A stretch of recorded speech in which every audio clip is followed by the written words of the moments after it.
আমি professor doctor Mohammad Saidur Rahman, professor of surgery, Jessore medical college, Jessore.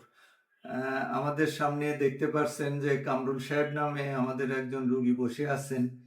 আসলে haemorrhoid যে এমন একটা জটিল পর্যায়ে চলে যেতে পারে তার একটা উৎকৃষ্ট উদাহরণ আমাদের কামরুল সাহেব।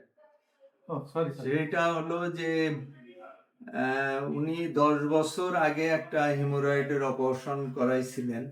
করানোর পরে উনি 4 বছর ভালো ছিলেন, কিন্তু তারপর থেকে উনার আবারও হেমোরয়েডের সমস্যা হয় এবং সমস্যাটা এত গভীরে পৌঁছে যায় যে উনার এই পরিমাণ রক্তপাত হতে থাকে, বিশেষ করে গত 1 বছর ধরে, যে উনার হিমোগ্লোবিন চলে এসেছিল 6 থেকে 7-এর ভিতরে এবং উনার স্বাভাবিক কাজকামই এক হিসাবে বিঘ্নিত হয়ে গেছিল।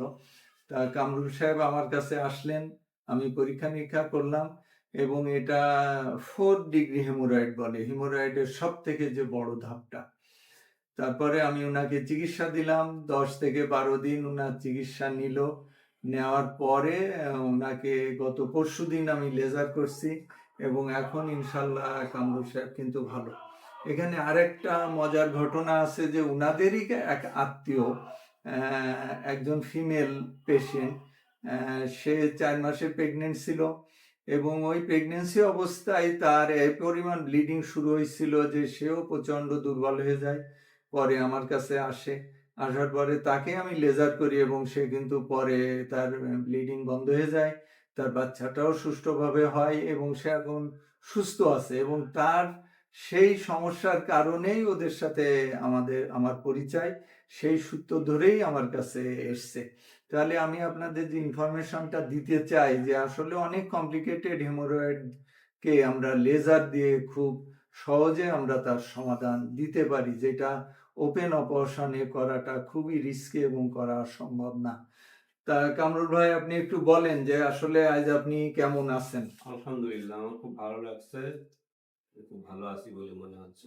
আচ্ছা, আর আপনি তো একেবারেই মানে শরীরের শক্তিও অনেক কমে গেছিল, রক্ত আমি যে। হাঁটাচলা করতে পারছিলাম না, এখন আচ্ছা, আলহামদুলিল্লাহ মনে হচ্ছে কাজ কাম করতে হ্যাঁ, পারছি। অপারেশনের আগে কিন্তু আপনাকে আমরা 3 ব্যাগ রক্ত দিয়ে জি, নিছিলাম। জি। তা সেইটাই যে আসলে 7 হিমোগ্লোবিন থাকলে আমরা অপারেশনে যেতে পারি না।